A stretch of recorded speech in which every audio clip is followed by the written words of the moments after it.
Live from Genghis Cohen in the heart of Hollywood, it's the Nighttime Show with your host, Stephen Kramer Glickman. Tonight, we have a very special guest, author and creator of Starship Troopers and Robocop, Ed Neumeier. We also have our house comic, house writer, house idiot, Matt Walker. I'm the voice of the Nighttime Show and sexy as hell, Mike Black. And now the host, part man, part machine, all calories. It's Stephen Kramer Glickman. You betcha. How we doing? Everything good? We good? Woo. Yes. Hello. Very How exciting. are we? We are good. Mike Black, well done. If you were Great. tired before that intro, you've got to be wide awake after hearing that. Yeah, absolutely. This is such an enormous honor to have you here, sir. We are huge fans, Ed. We're big fans. I told you right before we started that me and Mike Black here just recently went and watched Robocop in the theater together again, which was super fun. And then a couple months ago, we went with you and Paul Verhoeven and Casper and the great Casper Van Dien, our dear friend, to go watch Starship Troopers at the ArcLight, which was such a total pleasure and super cool. That was like nerd fantasy camp for me. God, it really was. Well, it's really nice to be here in Hollywood at Genghis Cohen and hang out with you guys. I'm sorry I didn't get to the New Beverly. That sounded like a lot of fun. Oh, it was a good screening, too, when the audience was like, they were just into it. And there were maybe 3 people that hadn't seen it before. And it was just as fun watching them watch it as it was watching the movie, because they were like, how is this happening? Like they're like, I don't understand how this is allowed to happen. Yeah, Paul Verhoeven and I used to say about these movies that these movies, no one was looking when we made these movies, because otherwise they would have stopped us. They had that look like they were afraid the theater was going to get raided. They were just like, are we allowed to watch this? These are like 30-year-old men that were just like, I don't know if we should be watching this. Did it feel like great. that when you guys were making it, that you guys were going to get stopped at any second and be... Not really. I think I have to say that working with Paul Verhoeven and with the producer John Davison and with my partner on RoboCop, Michael Miner, and then Michael didn't do Starship, but we all kind of had a sense, we're doing this. But we don't have to tell everybody we're doing this. We're just going to do this because this is what we like to do. Mm-hmm. Yeah. And it was kind of a quiet, that wasn't the... I think that it was...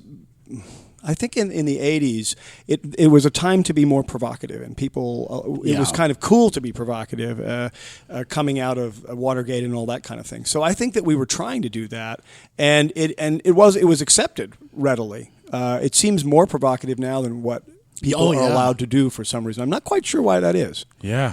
Well, the other thing, too, is that back then, because everything was being built and you were building these giant real, practical effects, it felt so visceral. Like you watch it and you feel like it's all really happening. And I think sometimes in movies these days, CG stuff, because everything looks so clean and everything is most of it's not done practically, you don't feel the same kind of impact. Maybe your mind feels that it's not as real. Well, people talk about this a lot. Chris Nolan has staked part of his reputation on it, and that is the idea that reality... Verhoeven said to me many years ago, he said, the best special effect is reality.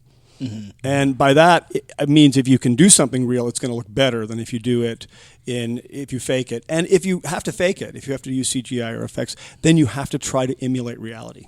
Yeah. Things have to move in a realistic way, and I think he's really right about that. Yeah. And I think that what we're seeing now more and more is people mixing that up and wanting you to not know it's an effect. Yeah.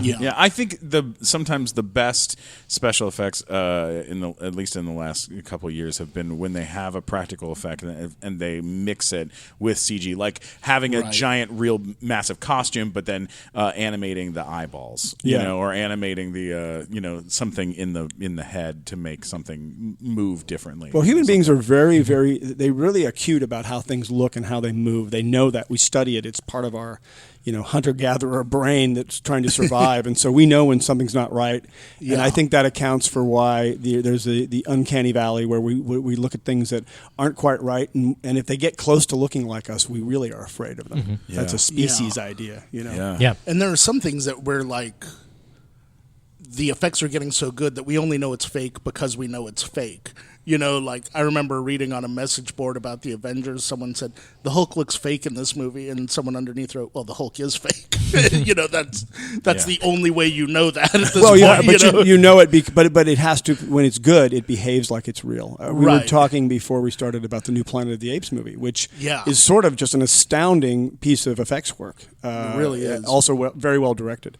And it works because you are willing to believe that these apes are sitting around talking to each other about headaches and battle plans and stuff. And you really believe it. And in those movies, in Planet of the Apes, what they're doing differently than they would have done in the past is they're taking guys, they're putting them in motion capture suits, and they're shooting them, instead of on a stage, they're taking them to the forest and shooting them in the forest.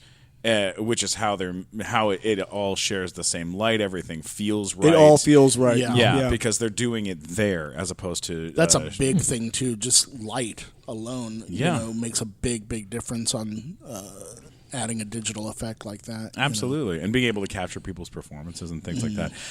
But let's start. I want to go back in time. Okay. Let's go back to the beginning. Ed. Okay. Where did you grow up? I grew up in a lovely little town called San Anselmo, California, in Marin County, across the Golden Gate Bridge from San Francisco. Wow. It was it's like a little Rockwell town. And cool. It was really, of course, when you're growing up, you think everything's horrible or something. But when I look back on it, it was really quite a lovely place. It was a good time in that it was the post-60s, post-Watergate, and there was a sense that you could do or think anything you wanted. In fact, you were kind of encouraged to. It only lasted for a few years, but it was something that I had the full benefit of. It was also an area where a lot of interesting things were going on. That we are still talking about today. Silicon Valley was coming up, and there was a sense that there were computers around. There was this movie business up there led by first Francis Ford Coppola and then George Lucas, and and George Lucas lived in my hometown.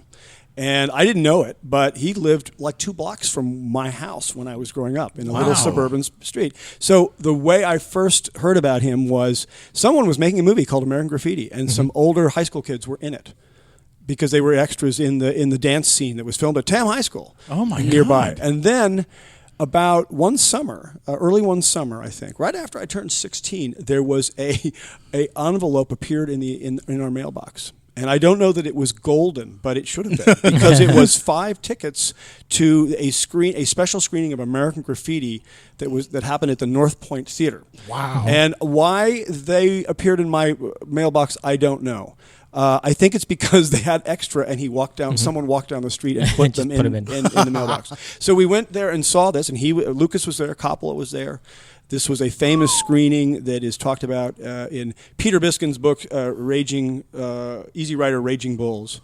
And they showed the movie for the first time to an audience and to publicists. And the studio, then run by a fellow named Ned Tannen, came in and said, "We don't like this movie, we're going to cut it." And it was sort of amazing. Now, this happened to me when I was 16 years old. So the impact it has on me is like, hey, people make movies, That's cool. And they make them like movies. around and you. they make them in front of you. And they just make them. When I was 16, I played in the marching band at my high school, and they were filming a movie at this school that was right next door. And they made us shut up the marching band when we were practicing in the morning because we were interrupting the filming of Zapped 2. Zapped 2. With Scott Baio. All right. Way. Very similar experience. Pay him $50 to shut up. Hilarious. Very similar experience, obviously. Well, no, it is. I think when you're younger, it shows you that there's a bigger world out there. And there is a real benefit to being in the right place or wanting to go to the right place. Or right. Like that. So anyway, the next thing that happens a few years later, I'm in college at UC Santa Cruz, and I'm working on the newspaper because that's kind of what I thought I should do, is work on a newspaper, be a journalist. And in comes a thing announcing, a thing from 20th Century Fox announcing this movie called Star Wars, and I had never seen anything like it. It was just like, oh my God, I gotta see this. This is amazing. Yeah. And it was that what later became called George Lucas's used future. No one had ever done that before. And so then it turns out it's the same guy who lives in my town who made it. And Star Wars was shot in England, but it was posted and made in San Anselmo, California. Yeah. And so when I was 19 years old, we saw the movie and were blown away from it. We realized it was made by this guy. So my friends and I went around and found all his offices. And we literally walked into his office at lunchtime one day when everybody was gone and found, like there were the phones and it said George and it said, all these kind of, it was a very exciting thing for different time for security who wanted to, yes, it was a different time for security for sure. What are these scripts for episodes 1, 2, and 3 doing? That's right. It was all laid out. No, anyway, so we were very excited by it. You could go in the phone book and look up phone numbers for Luke Skywalker and Leia Skywalker, and they had all these weird coded things out there. So this was the effect this had on me was overwhelming. Like, okay, I wanna make movies. And I went from UC Santa Cruz, which is in Northern California, and was then a bastion of gradeless hippies. The Banana Slugs. The Banana Slugs, actually. Great mascot. Tarantino wears a Banana Slug T-shirt in Pulp Fiction. Yeah. Oh, yeah. But I left, and I went to UCLA Film School and decided I had to become a screenwriter because I didn't have enough money to be a director. I had that money to make a movie. So, what did your parents do? What type of work did they do? My father was a journalist, and then a school sort of administrator, a high school administrator. So I grew up knowing all the teachers knew me and I knew them, which wasn't always a good thing. Yeah. And my mother was also a high school guidance counselor in the same district. They had both been big travelers. My father had been a journalist before. And although my mother says I'm not supposed to talk about this, they actually did some intelligence work when they were a young married couple in Thailand. Wow. That's So exciting. they're kind of like, my parents were sort of like James Bond in the suburbs. What? That's so Awesome. cool. They're great people. She's still alive, and I'm still not sure she might be working for him. I love it. Now that's a movie script. I've thought about that. I went to China with her a year ago to Shanghai. And she still has old enemies there. She went and met with these people that she'd worked for, where she taught people English. And I looked and I realized, I said, Mom, this was like where all the Chinese spies came from. This is where they would run them through this program before they came here. And she said, oh, Eddie, don't talk about that. Oh my God. Wow. That's awesome. Did you go to school for journalism first? I always wanted to be a writer. I was rightfully afraid to be a writer because it's such a miserable existence sometimes. But you have to come up with stuff all the time. And so I kind of thought I should be a writer, but I went. I liked working on newspapers. It was fun to. I actually worked on the art department side. I did the graphics and stuff, and occasionally I would write. And I'd kind of grown up in a writing family. So then, and a writing family that my father sort of disdained movies. So the idea that I would go become a screenwriter, there's just all sorts of weird edible shit in that. Sure, yeah, of course. So I went off and defied my father and became a screenwriter and wrote pop bullshit about robots. Yeah. And Fuck yeah. Now, yes, absolutely. When you get to UCLA, it's UCLA Film School. Yep. Were there a lot of people that we've heard of that you were in school with? There were actually now, not then, of course. Yeah. But Right, yeah. I was in school with the star of that class then was a guy named Alex Cox, who was older, and he was British, so he was smarter than all of us. And he made a movie called Repo Man at UCLA. Now, his roommate at that time was a guy named Michael Miner, who I would later write Robocop with. And I think Michael actually wrote the original treatment for Repo Man. Michael was also older than everybody else, and he'd come back to graduate school, and he was the star cinematographer. And I didn't know him at UCLA because I was just a lowly grunt guy. But I also knew the person who showed me around the film school the first day is a woman named Nancy Richardson, who's cut all the Twilight movies and big editor. Yeah. Her later, the director she worked for was another person. Catherine Hardwick was there.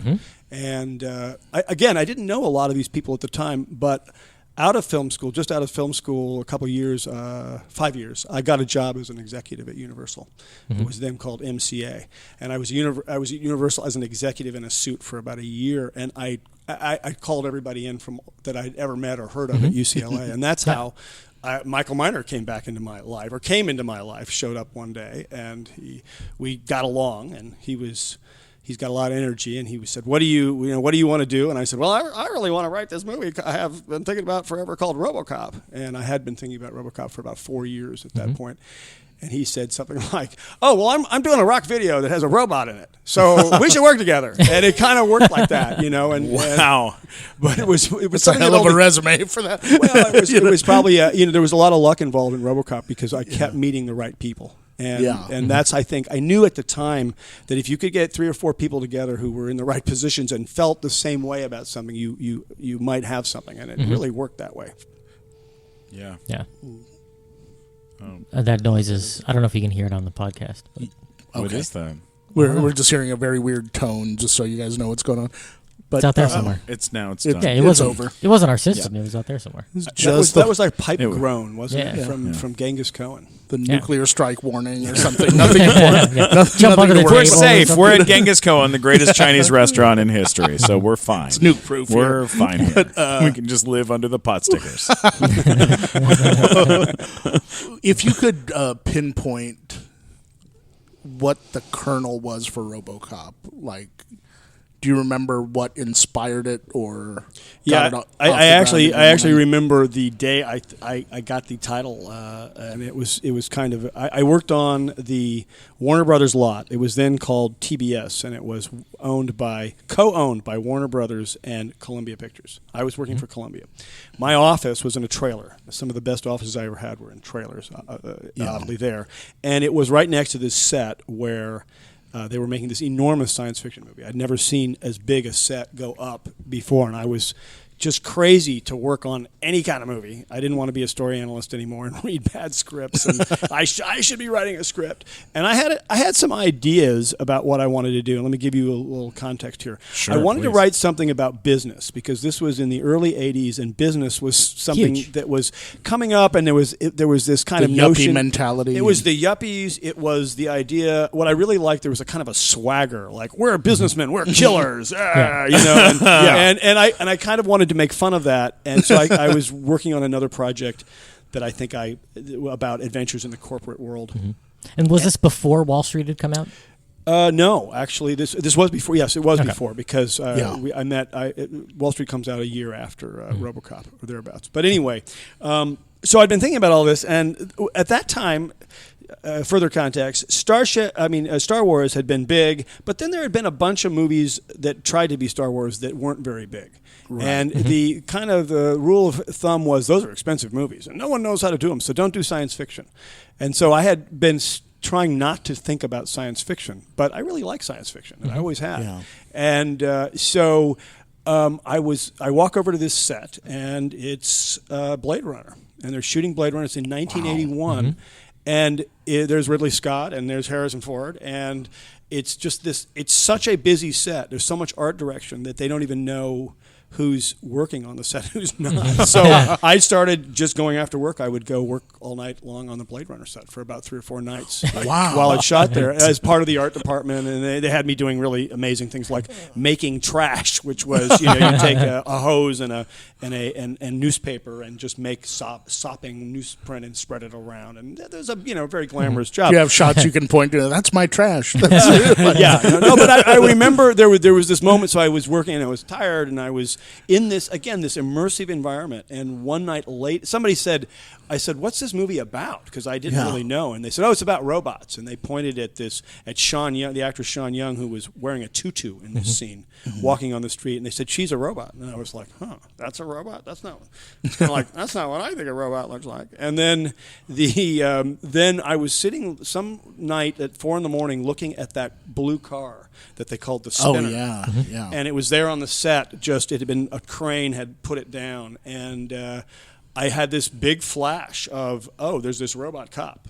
The kind of cop that I think a robot, what I think a robot should look like. And he's standing next to that car on this street, and he's having a sense of, why are these people so fucked up? And the name of the movie is Robocop. And it was like, I couldn't even believe that. And then I thought about it for a while and then decided, it would be more interesting if the guy used to be a man and he turned into was turned into a machine, and that was really the kernel that it went forward. And so it was an idea about science fiction, about law enforcement, and about this kind of new business world we were coming into in the 80s, which we're still living in now. Yeah. It's interesting that the image that you came up with of him standing in front of the car is almost exactly the poster for RoboCop. I can't tell you, and I knew it was going to be really blue dominant, as a blue would be dominant in it, and I knew that it would be directed by a foreign director as I went on with it. I just had this idea, it should be done by a foreign director for some reason. And I don't know if that's because I grew up traveling and had some romance about, foreign films, or I'm not sure what it was, because I wasn't really a foreign film guy, but I just had a sense that it should be, in a way, the way it worked out is you have somebody, and you have, by the way, it's not just any foreign director, it's one of the genius directors of our time, looking at this script, this world, and that's a whole other story, but it was pretty amazing how well that worked. And, I mean, it examines America through the eyes of this person that's no longer a person who's seeing it with fresh eyes, and I think maybe having a foreign director looking at America that same way might help. I think so too, and I think he really the interesting thing about Paul is once he commits to an idea, he just really commits. That's what you're doing. And for Paul, it was a little, he wasn't sure about he read the script and he really liked the kind of the brutality of it in a way, and how violent it was. He'd never seen anything like that. And I think he immediately got kind of, without it ever being stated, there was always kind of a Christ Frankenstein metaphor, which he related to very well. And he didn't understand at first why it was funny. And that was a thing that everybody used to say to me, like, why is this funny? And even Michael Miner during the first draft was like, "Why is this funny, Ed?" I mean, it's and I had always had a theory that you could get a bigger laugh if you told a joke right after something really violent happened. 100%. And it really works now. You see it. Bond had done it a little bit, really, if you think about it, kind of a grim humor. But so you guys really do it best. I mean, in RoboCop and in Starship Troopers, both of them, like, you have an incredibly violent thing. Like, one of my favorite moments, one of the best moments I think ever, is when the guy gets blown to pieces, and he's by Ed 209, and he collapses on the mock-up of the Delta City, right, of Delta City. And then someone goes, "Someone get an ambulance!" Someone yells, and it's a little too late. Yeah, those moments, or the moments where you're cut to the funny the fake TV show, or the fake commercials, or the brand new car advertisement with all that stuff. They're so funny. And what it cut to though was the elevator scene with the executives. And one of them, it's too bad what happened to him, and the other one, hey, that's life in the big city. Yes, and I was like, God, that's beautiful. Well, that was kind of the attitude of the looking out for yourself. Ruthlessness as a way of life, and of course, I mean, that reflected that time. But of course, you're waiting then for how will this work out for Miguel Ferrer's character, Bob Morton, right. And in any event, the counterpoint humor was good, and Verhoeven really got it and really went for it. He talked I saw an interview with him recently where he said that at first he was like, I'm not sure about this, but then later he kind of looked at it, and I gave him some he left and he said, write a script that doesn't have any, that's not funny. Do it straight. And so we really struggled, and I think we couldn't really. I didn't think I finished it, and Michael gave up halfway through, we can't, whatever. So when he read what we had, he said, I was wrong. We should go back to your script, and that's just never happens, not with an American director at that time. No. And so we went back to the second draft script that we had written, and he really invested in it, and he really went for it. And he encouraged he encouraged those kind of things, and it was, for me, it was very like, oh boy, I can really do this now. Let's just go and be as funny as we can, and we tried to be. So great. It paid off. Yeah. Big time. It really did. As you pointed out earlier, today is the 30th anniversary. It is. I can't believe it. And real. Having just seen it again, it plays so well. We saw a really good print of it too. We saw a very nice restored print, but the effects still hold up really, really well. How close is the RoboCop on film to what you had originally envisioned, as far as like the look of him and everything? Well, I had something in my mind that was very close to that, but this is better, and I give most of that credit to the producer and the director, because they really took, the experience. A lot of screenwriters is, well, I'll go see what they used in my stuff, Yeah. And this was all of my stuff, and part of the reason for that.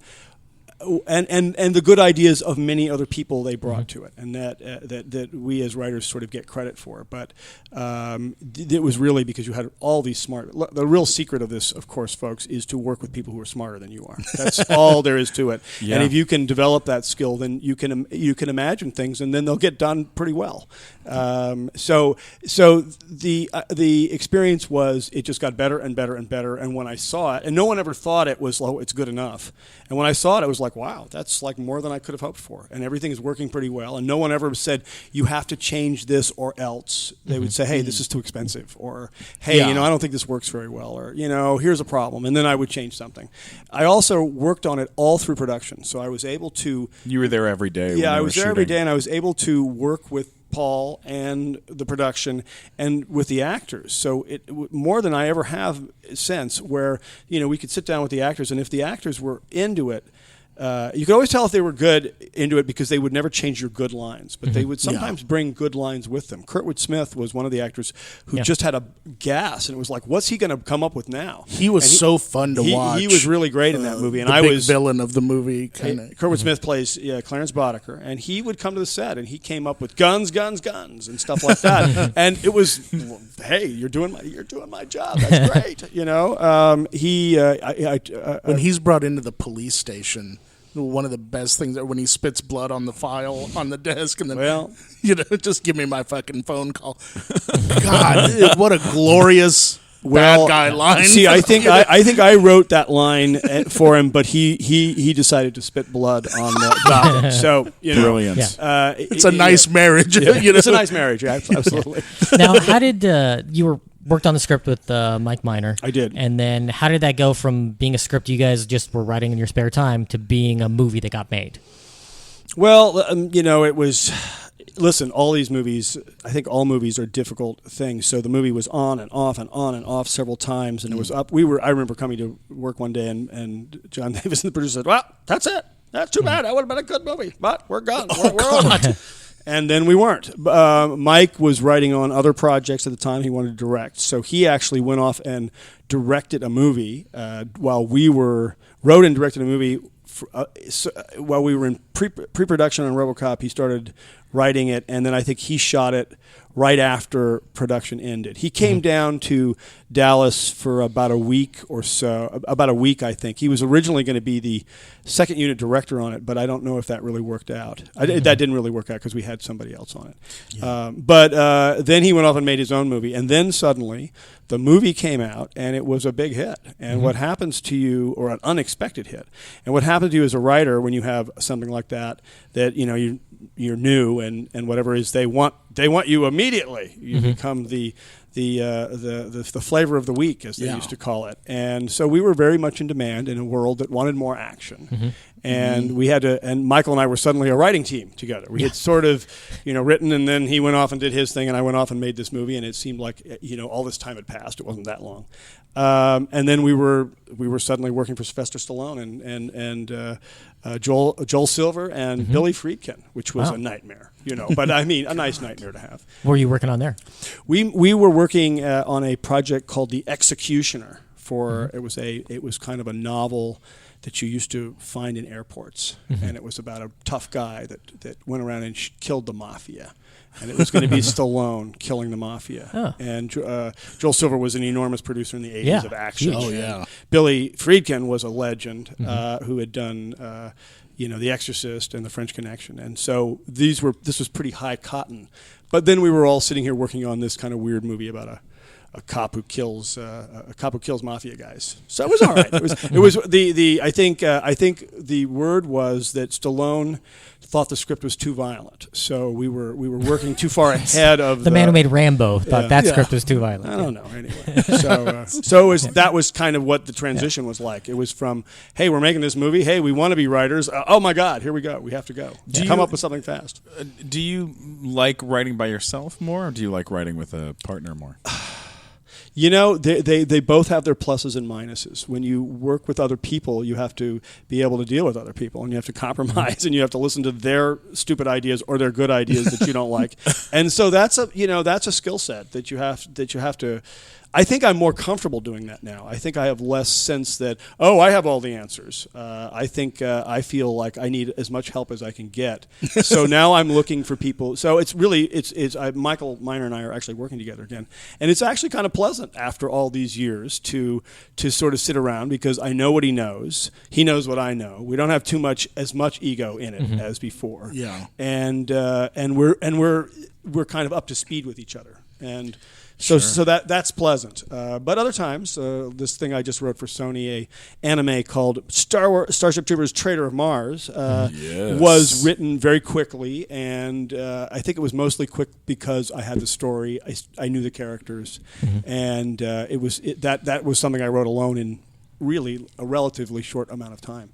Amazing. That's very cool. You've got your own sandbox now of characters and stuff that you can kind of play with. Yeah, well, when they, you never know when you're going to come back to something like that. But when I come back to Starship Troopers, it's funny how easy that one is to me to imagine things. I like those characters a lot. Yeah. I sort of understand their relationship to each other.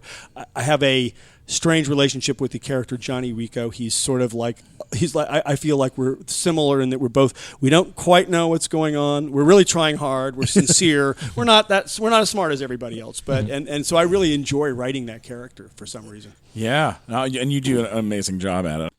Hey, so I as always, we always have Fireball whiskey with us whenever we tape an episode of our show. We had the Kaplan twins on. We gave them a bottle. We give bottles away a lot to people. Sometimes it's good stuff. People like it. People love that stuff.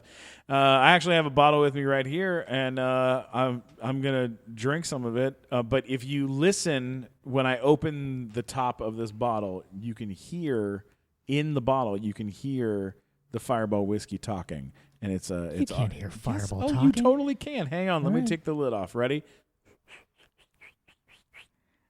Ayoga, the man.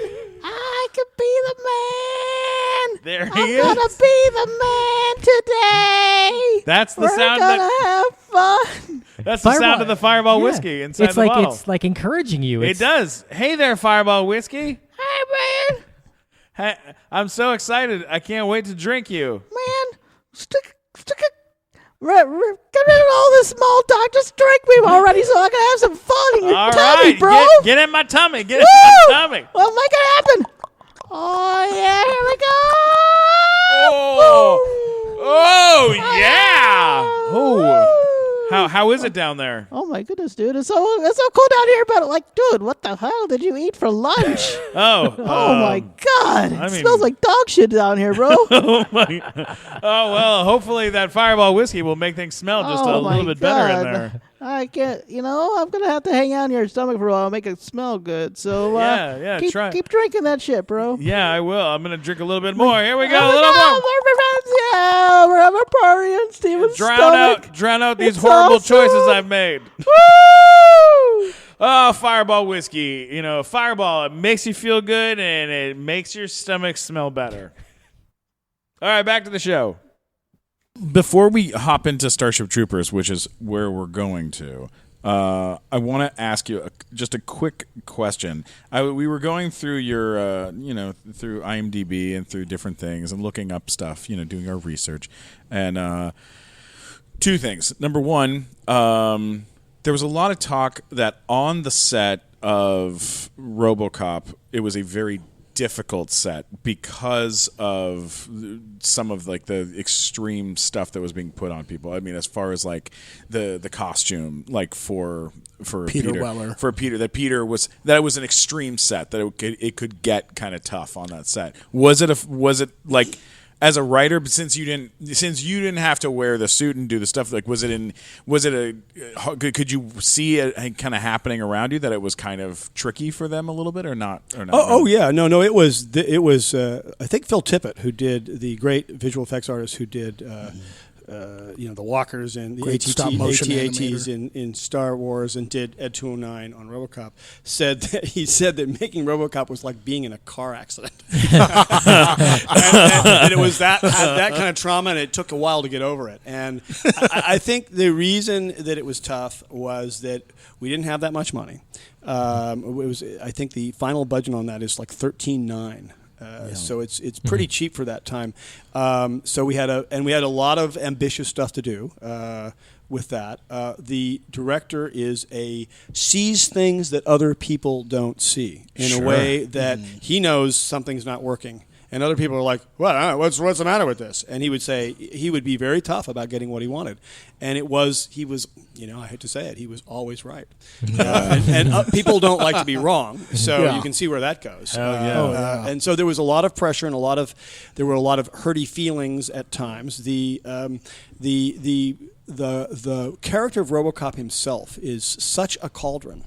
And it's so difficult, and no one knew what it should be exactly, except what we'd written in the script. And here's this suit, and here's this poor actor Peter, who's a serious actor, stuffed into this suit. And it, when it first started, we weren't sure what it should be. I mean, the actor wasn't sure. I think the director knew what it should be, and there was this intense fight that was about lines in the script. It wasn't really about that. It was really about, I got to go out there and be this character. And somehow out of that, it was a bad week, and then out of that was born this character. And I don't really, it's now I look at it more and more as this thing like, he had to get in that suit, and then this happened and that happened, and then suddenly you have this character. And it didn't just happen automatically, and Peter really did it. Peter had a mime coach that was like a mime movement coach that came in to work with him on the character, and they had worked out all these moves, and then on the first day the first day of putting the suit on, he had never gotten to practice with the suit, and so he did like one day, and Paul Verhoeven said that it was like a mistake that they were like, look, we're going to give him 3 days to learn how to move in the suit, relearn all these moves again, and then we'll start shooting again. Right. And it made it so that he could really do the character the right way. But I remember him saying in an interview that when it finally clicked for him is when he was either told or decided to slow down his movements a lot, which made the character, gave it a lot of weight and made it more imposing. Yeah. He was like, because the original idea was that it would be very fast because it's cutting edge technology, but making it very slow and lumbersome. It almost made it a horror movie for anyone that was up against him. Yeah, like absolutely. No matter how fast I run, it's still catching me. I love that movie so much. I think you're right about because I remember Paul, specifically saying, "Okay, don't do 3 things, do 1 thing." Mm-hmm. And so he simplified it, and he made it. You're right when you say he made it. It made it heavier. It made it like more. He gave more gravity to the character that way. So that was interesting. Did you know then that you would be launching the career of Bill Farmer, who's now the voice of Goofy for the last 30 years? I didn't know that, but I just I love Bill Farmer, and that was like, I remember he was on the set, and it was this big crowd scene, and Paul said, "Go talk to this guy. He doesn't have his lines down yet."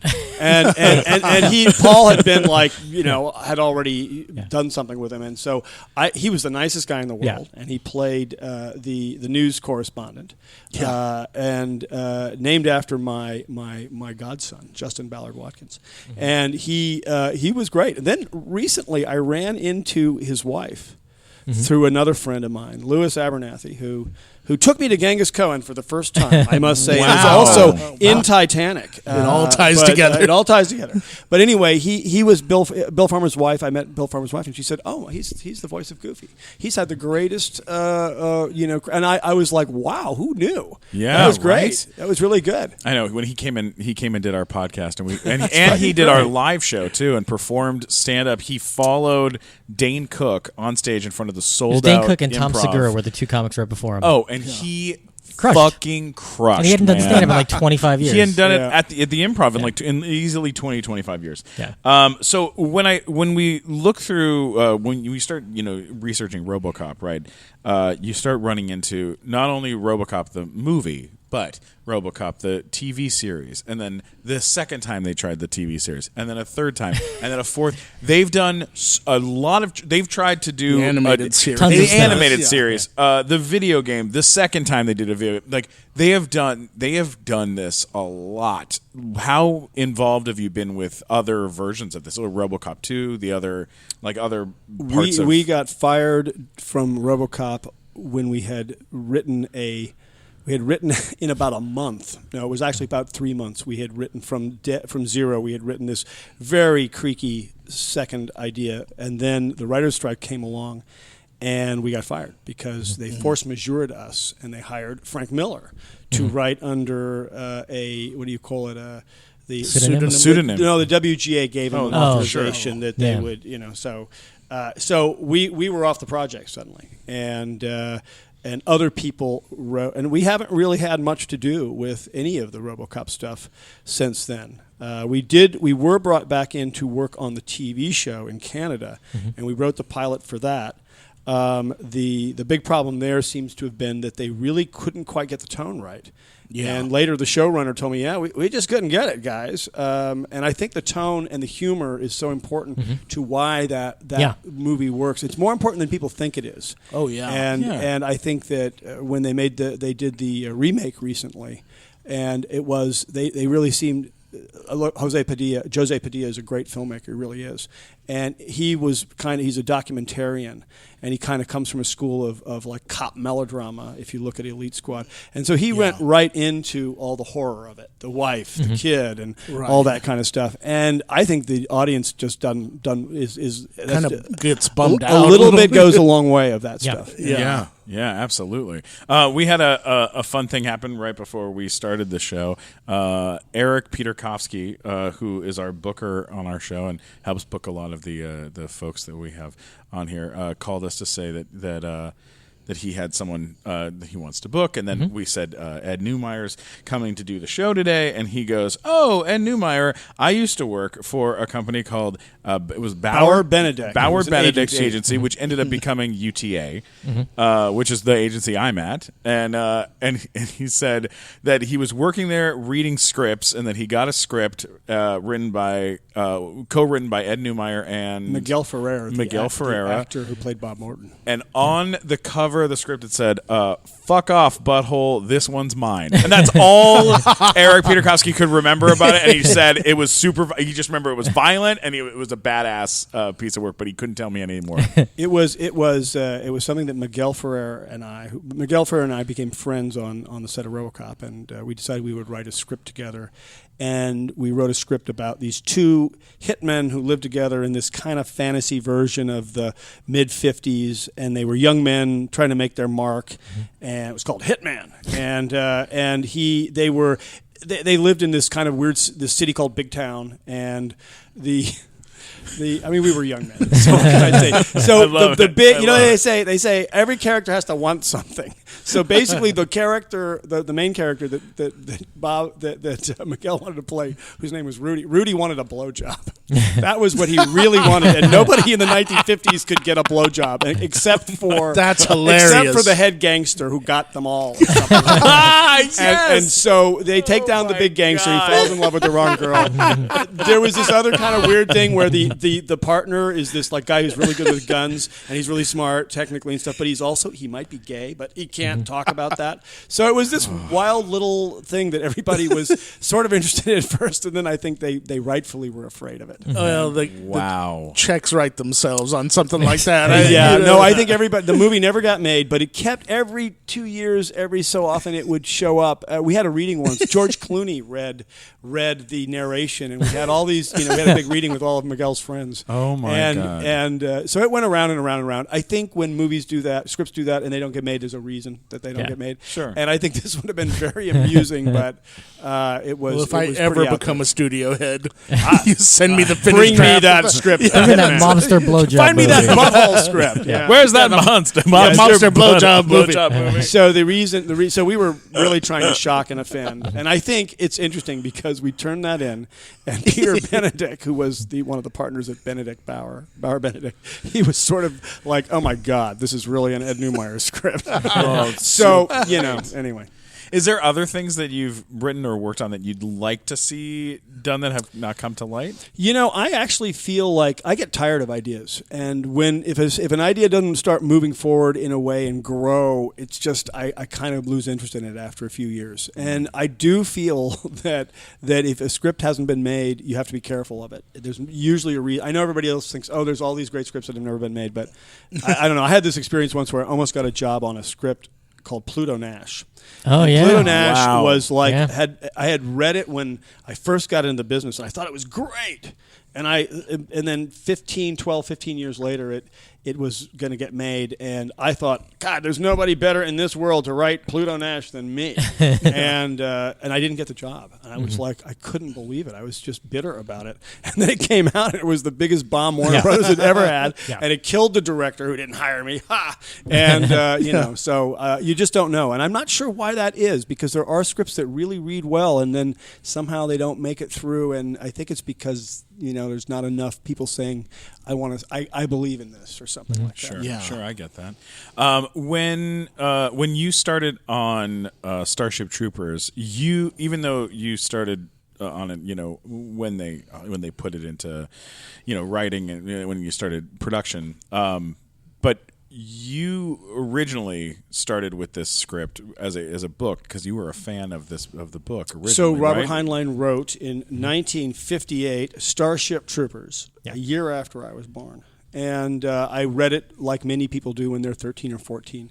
If for those who know science fiction, you know that it was one of what they call, it was the last of Heinlein's juveniles. He wrote a bunch of books for kids, science fiction books, and then after Starship Troopers, he became a serious writer for adults. And Starship Troopers, when you're 14 years old, 13 years old, or about to join the military or in the military, is the greatest book you've ever read, and you've kind of. It's interesting because it's very minimalist, and you almost create your own story for it. If you go read the book right now, you're going to say, gosh, there's no story here at all. It's really just a bunch of ideas about military service and responsibility and how people are and stuff like that. So it has a real philosophical core. It was one of his... He was known for a few books, but it was Starship Troopers and Stranger in a Strange Land and some other ones. And I think that he is best known now for Starship Troopers. I don't believe that the Heinlein estate likes the movie because it doesn't reflect what they think the book is. And there's a lot of hardcore fans who don't like it because it sort of turns it on its head. But strangely, the military loves it. Yeah, and, they really do love it. No, one day I was somewhere with a friend of mine in D.C. and they said, "Oh, you're Starship Troopers? Your movie plays 24 hours a day in every combat theater that we're in." This was a military person. Wow. And somewhere in the world, some soldiers are watching your movie.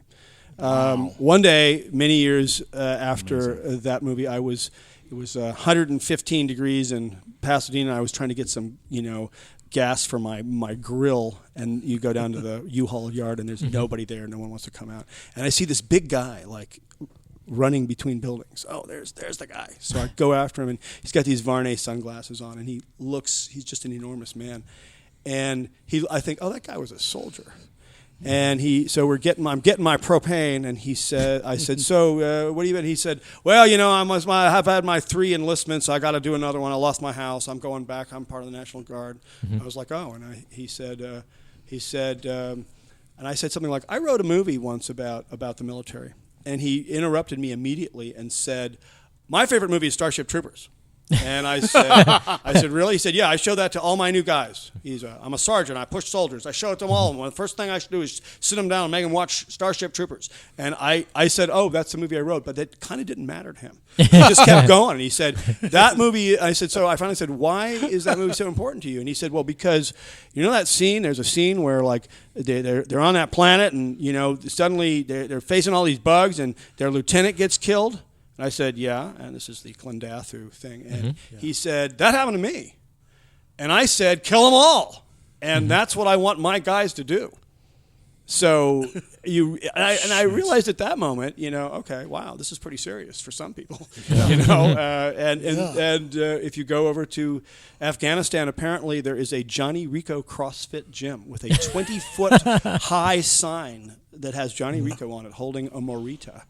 And the Canadians fly. One of the Canadian units was flying the mobile infantry thing. So it's interesting when you write these things. You don't know how they're going to hit and what they're going to mean to people. You know, Casper Van Dien came from a family of military, like a whole military family, and they were pretty unhappy with him being an actor. And not. He went to military school. He went to military school, and everyone was like, "Why aren't you joining the ranks just like the rest of the family?" And then when he got that movie, when he got your movie, he said that still to this day, his entire family is so proud of him because of that film. Yeah, I think his dad said to me once. He said, "Yeah, but Dad, I didn't serve," and he said, "No, you did. You did what you were supposed to do." So you know, I'm glad. That's Casper cool. is such a great.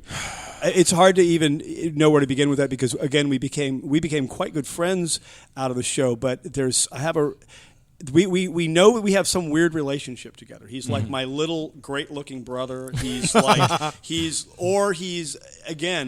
very easy for me to write for him, and we just kind of go, oh, maybe we'd do this, and it's always a good idea. So I really enjoy writing that character and hanging out with Casper. It's almost like you made up a character and he became your friend. I love it. Now, how did you get Starship Troopers? Like, is that because your relationship with Paul and he was signed on and they licensed it and they were going to make this movie, or how did that come together? Well, originally I went to my producer John Davison and said, I just saw this Jurassic Park movie that our friend Phil Tippett did, and we could do a movie like Starship Troopers. And I had written a little treatment for it that kind of added all this story in because I hadn't really read the book in many years, but I remembered it in a certain way, and I thought, oh, there's a girl and there's a triangle and all this kind of stuff. And so we went and pitched it to we pitched the idea of doing a movie like this, and I guess we both assumed that Starship Troopers might or might not be available. But we went to Sony, where we had a relationship, and we pitched this movie, where John did. And they were like, we don't get it, whatever. And then John went and called up the Heinlein estate and found out that no one had ever optioned that book. They'd just been ripping it off for years. So we optioned the book, and suddenly I was writing Starship Troopers. And it was a little bit of God, you'd go someplace and you'd tell somebody you were writing Starship Troopers, and they go, oh, that's the reason I joined the Marines, that book. So it already had a cultural following, and I felt like I had to do a good job. Were you on your own on that one? I was on my own on that one, and Paul was off making Basic Instinct, and then he was shooting, and we would meet on other things. And he knew I was doing this, but I actually decided not to tell him much about this until the draft was done. Yeah. And so I worked with John on it, and it took about a year to write something. And when we gave it to Paul, he was like, well, okay, sure, I get it. And so we sat down and we did the second draft, which was, again, substantially what the movie became, while he was working on Showgirls, I think it was. And we just kind of slowly ramped up, and there was, it wasn't for sure he would do it. When Showgirls came out, I think, and didn't do as well as he wanted it to do, I think that helped get Starship Troopers made. So thank God for Showgirls. Hilarious. Now, how did the newsreel part of that come about? Where it was sort of like have that the newsreel satirical feel to it? sort of. Well, in RoboCop, I had always the media breaks were something I had put in as sort of curtain breaks, and Paul understood those. We did have a big fight once about whether or not you should break into those. Like, would you be in a newsroom and show them, or would they just break full screen? And I wanted them to just break full screen. Yeah. And that was the only big fight we ever had. And then he kind of came back and went, yeah, okay. Yeah, you're right. And so when we came to Starship, I used a similar device, but in that case, I wanted it to be. It was really about propaganda. Yeah. And so one of the things that I did when I was doing Starship is I read. I watched all these propaganda movies that were made during World War II between the Pearl Harbor and the end of the movie. There's about 4 years of movies there that are where Hollywood's at war. Yeah. And I think one of them actually ends with something like they'll keep fighting and they'll win, which is how we end the movie. But it was all about you don't know the outcome of the war yet, but you're assuming that because of your sacrifice and your superiority, you're going to win. Yeah, it always felt to me like a World War II movie about bugs in space. Well, I think that Paul and I knew it would be World War II. We knew it would be Leni Riefenstahl. I was writing that way. I used to describe it as a Delmar Davies movie, like A Summer Place, where you had Tab Hunter and Sandra Dee. Except that I would say, but they join the military, go to space, and fight giant bugs and become Nazis. Yeah, and so it's a very meta idea of using movies and history kind of loosely to make something. And so I think we're making a sort of a World War II movie there, and a lot of the decisions were made about World War II. Even the shape of the ships. I'd done some reading somewhere and said that the reason a Sherman tank looks the way it does is because that's the biggest shape they could mold. And that was the turret of a tank. And so they had certain. So I said, I told that to Paul, and Paul says, "Yeah, we should make the ships look that way." So they're really, you notice they're round, they're kind of big, square shapes. They're not like sleek George Lucas stuff. Yeah. And I think it was Paul wanted them to fire real rounds. He didn't want them to use laser guns. Yeah. We had a big problem with the book, which was that I had written it with power suits in it.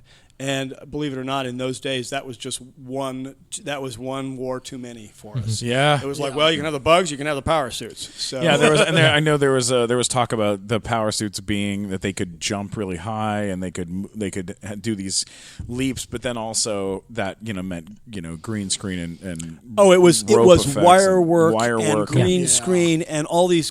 I mean, it was going to take forever. Yeah, but you know what, man? I wonder if that's why Halo never got made as a movie. Well, I don't know. You can do it now. I think now it's less of a thing. Yeah. The reason Paul didn't want to do it was because he thought it gave the humans too much advantage, and he wanted them to look iconically like soldiers. Yeah. And I think it was a very. He also it's wanted a very smart idea. It was a very smart idea because it keeps them down on the ground, and vulnerable. Right. So I liked in a way that it wasn't RoboCop. That it wasn't like these guys were all like geared up and totally formidable against what they were fighting. It was the opposite of that. Yeah, I agree with that. And you know who the people are better. And when later in Starship 3, we did a Marauder power suit, but we only used it for 5 minutes because it's a little power suit goes a long way.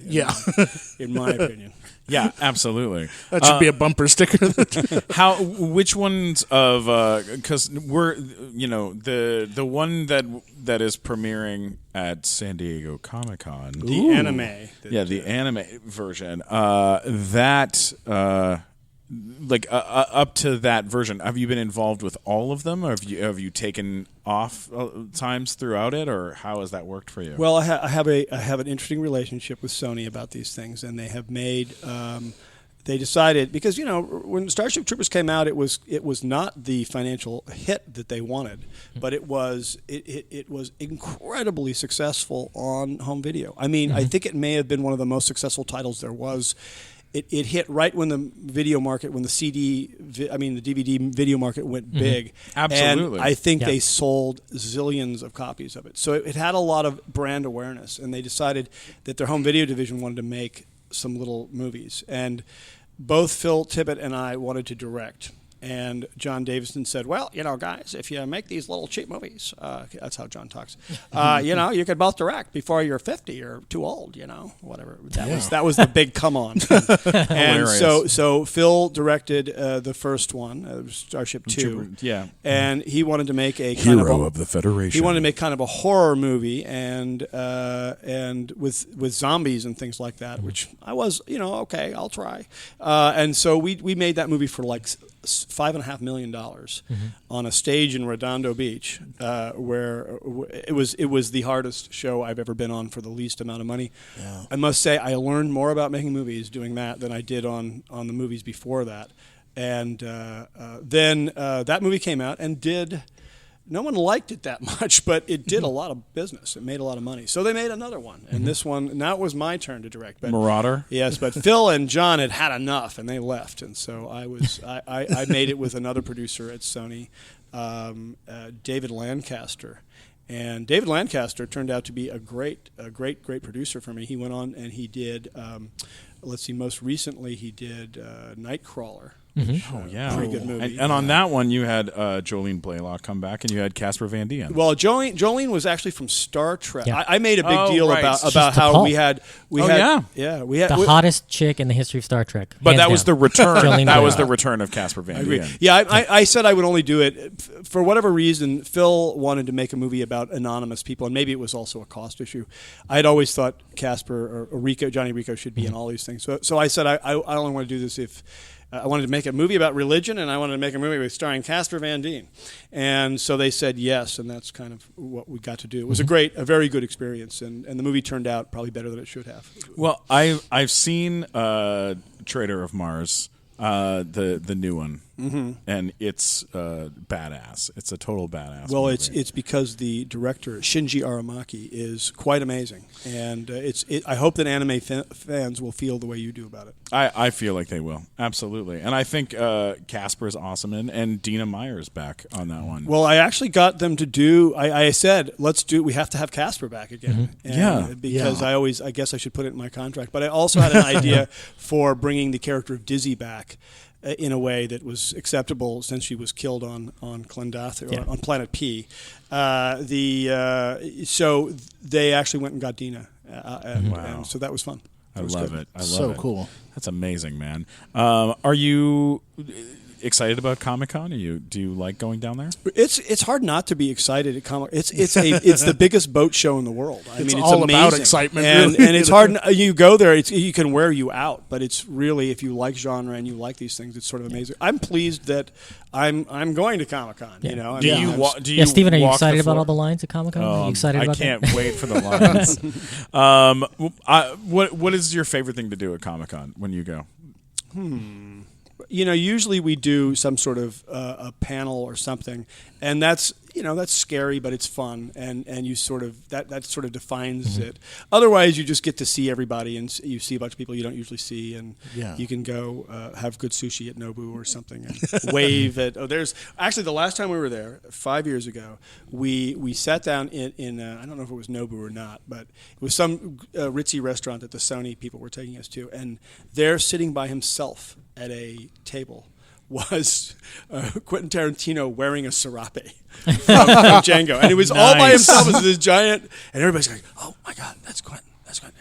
So I have this rule with kids that when you see somebody you like, you should go over and say, "I want to shake your hand." Absolutely. And so I brought my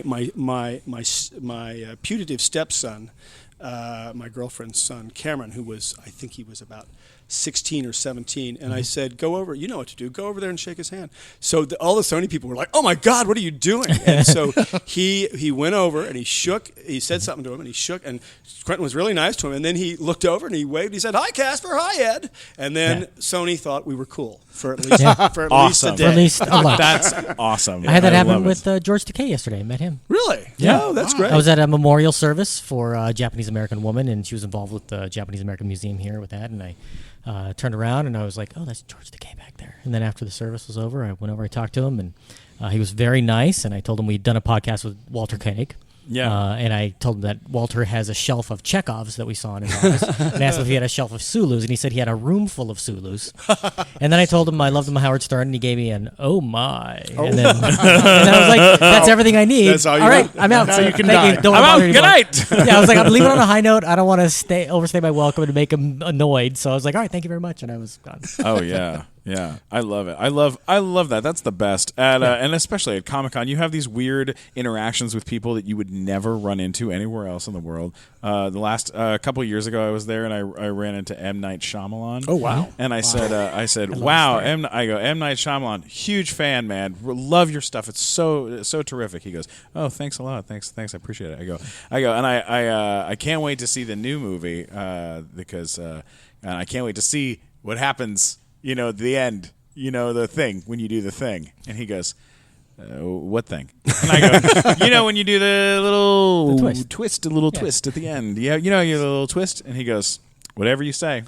And I go, whatever. No, it's like, that's your thing. And he goes, okay, sure, whatever you say, buddy. And I go, it's not what I say. It's what everyone in history says about you. I mean, you have the twist. You do the twist. And he goes, okay, and like walked away, super awkward. And it was cool. Never be in an M. Night Shyamalan movie. So wonderful. Do you remember when you first told me that story? What I told you? What's I that? said he just did that for you in real life. He just did Yeah. the twist. He did a third act twist. Didn't you want a third act twist on me? You wanted It to call him was Chubby. so You should have good. called him Chubby Checkers. Yeah. Oh God, I've had a couple of those where it's I think I know what it is. Here's what I would say. Yeah. Nobody can resist. Mostly, no one can resist if somebody sincerely comes up to them and say, "Hey, I really like you," and you don't ask anything from them. Sure. And you Yeah. just say, "You're really great," and shake their hand and whatever. Yeah. If you start talking to them like you know them, right.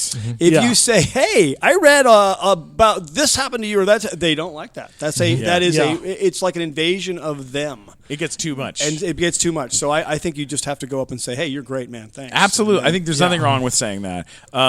However, David Blaine, I was at the W Hotel, and I was standing waiting for my car, and David Blaine was standing out there, and I went, "Oh my God, David Blaine! So, I'm such a huge fan. Love magic. Love watching your stuff, and your specials are so terrific. Big fan." And he goes, "You want to see something amazing?" And I go, "Yeah, of course." He goes, "All right, pick a card." Pulls out a deck of cards, just him and me. Pick a card. I go, I pick one. He goes, okay, put it back in the deck. I put it back in the deck. He goes, okay.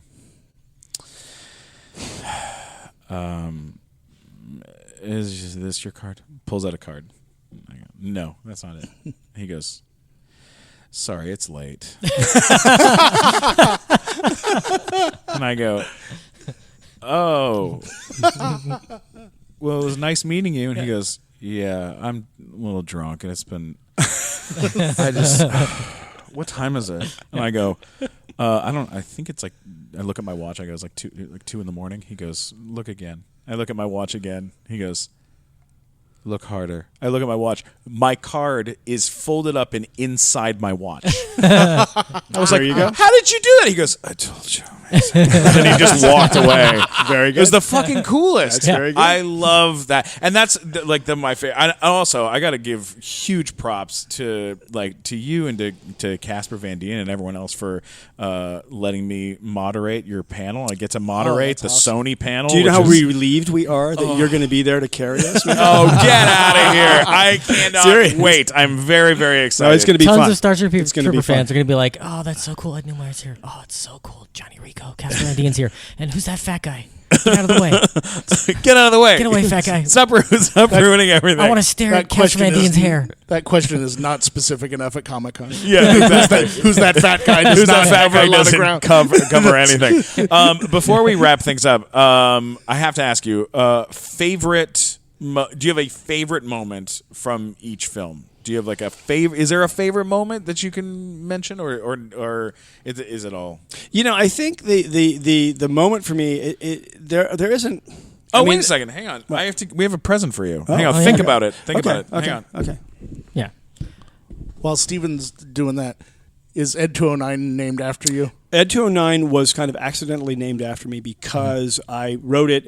What would they call this thing? Well, they'd call it an enforcement droid because I'd watched Star Wars. And then I thought, and they usually put numbers after these things. Yeah. So I came up with a number. And then I looked at it one day and I went, the next day, I went, oh, that's my name. And I thought, good. And then I never really said anything about it. No one ever said anything about it. It just kind of, I think John Davison used to kind of kid, Ed 209, just like Ed 209, you're destructive. And you don't know what you're doing. But anyway, no, it happened that way. And I do like Ed 209 as a character a great deal. I think he's a This wonderful is a character. great Yeah. character. Oh God, when he falls down the stairs, that is just the best. Thank you, It's my favorite. Phil Tippett, and the baby rage at the bottom. Oh, God, I love that. See, what Phil understood was that here's how he works. He thought, oh, this is new, so it's a Yeah. baby.